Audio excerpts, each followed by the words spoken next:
kembali semuanya. Kita bertemu lagi di video reaction saya kali ini guys. Oke, semoga semuanya sehat selalu.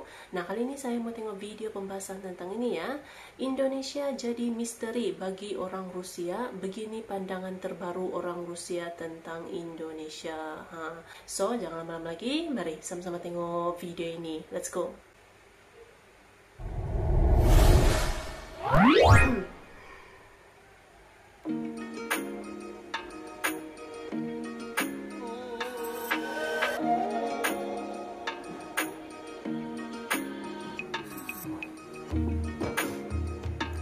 Ketika Presiden Rusia Vladimir Putin bertemu dengan Presiden Republik Indonesia Joko Widodo pada Kamis 30 Juni lalu, Putin mengungkit mengenai jasa-jasa Rusia saat menyambut kedatangan Presiden Jokowi di Istana Kremlin. Dengan tegas, Putin mengatakan Rusia siap membantu Indonesia dalam membangun kenegaraan dan memperkuat posisi Republik Muda di kancah internasional. Salah satu peran Rusia terhadap Indonesia saat membantu pembangunan infrastruktur Indonesia serta mengalirkan banyak bantuan dan dana.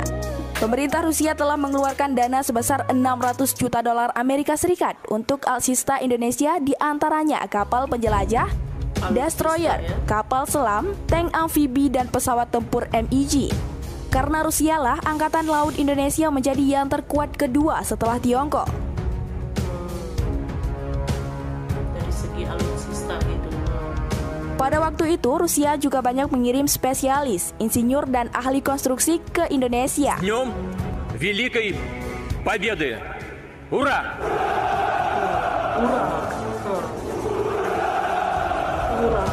Lagi-lagi Rusia kembali berperan dalam membangun infrastruktur transportasi, industri besar, stadion, rumah sakit, dan institusi di Indonesia. Hingga sampai sekarang bangunan ini masih beroperasi. Putin menegaskan akan selalu membantu Indonesia membangun kenegaraan dan memperkuat posisi di kancah internasional, karena Indonesia merupakan salah satu mitra utara Rusia di Asia Pasifik. Hubungan Rusia-Indonesia bersifat konstruktif, saling menguntungkan dan terus berkembang atas dasar tradisi persahabatan dan bantuan timbal balik yang telah berlangsung lama.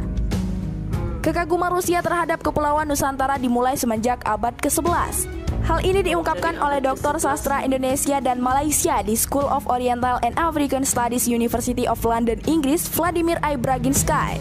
Namun, dalam buku Sahabat Lama Era Baru yang dimuat Tirto karya Tommy Lembang, diungkapkan bahwa kekaguman ini bersifat misterius karena Rusia sendiri tidak tahu di mana Nusantara.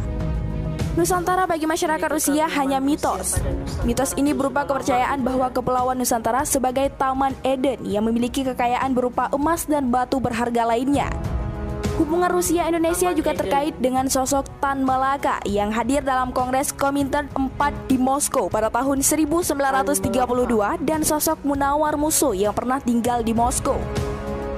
Ketika Indonesia merdeka pada 17 Agustus 1945, hubungan ideologis antara Rusia-Indonesia kembali muncul dengan menjadi negara yang mendukung kemerdekaan Indonesia. Rusia pernah menempatkan M. Bakunin yang merupakan seorang konsul pertama di Batavia. Saat itu Indonesia masih dijajah Belanda. Ia memegang jabatan sebagai konsul pada periode 1894 hingga 1899.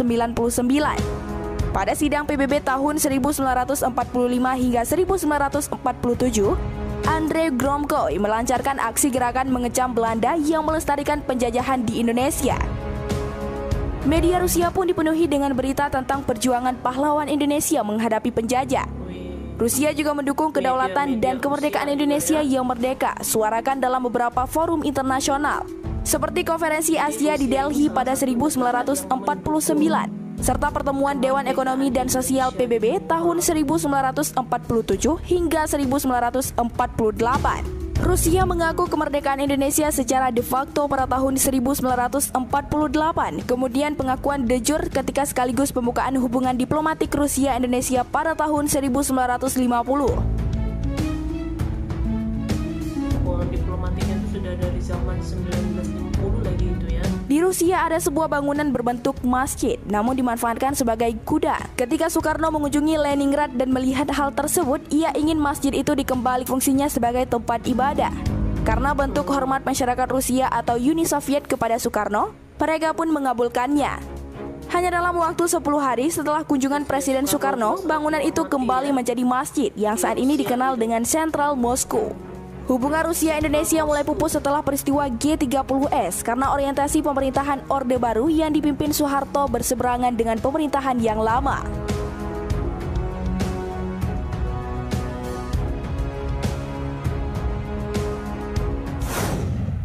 Bagaimana pendapat orang Rusia tentang Indonesia?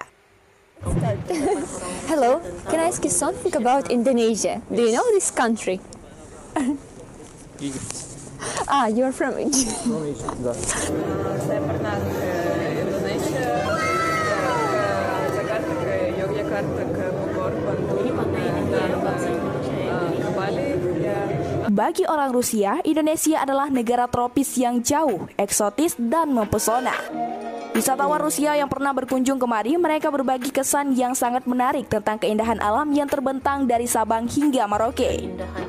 Keunikan Indonesia bagi orang Rusia yakni dari geografis Indonesia yang berada di jalur khatulistiwa. Pendapat orang Rusia terhadap Indonesia yakni memiliki kesamaan di antara dua negara ini.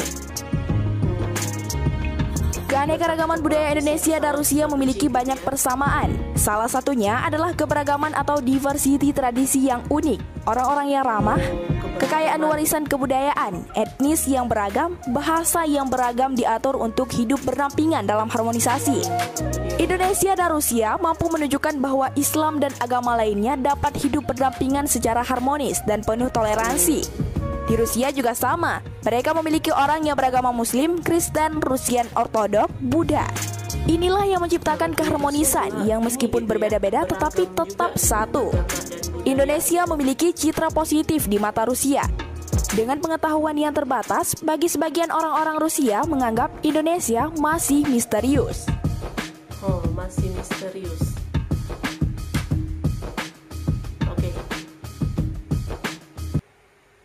Oke guys, jadi itulah dia video pembahasannya ini. Jadi Rusia dan Indonesia ini kedekatannya itu sudah dari zaman dahulu lagi gitu ya. Dan Rusia juga antara negara yang sangat mendukung gitu kemerdekaan Indonesia pada zaman dahulu. Dan sampailah sekarang gitu ya, hubungan baik itu sangat dijaga Rusia dan Indonesia. So, terima kasih banyak sebab kamu sudah menonton video ini. Jangan lupa macam biasa untuk support channel saya dengan subscribe, like video ini, dan jangan lupa untuk komen juga, oke? Terima kasih banyak dan kita jumpa lagi di video seterusnya. Assalamualaikum.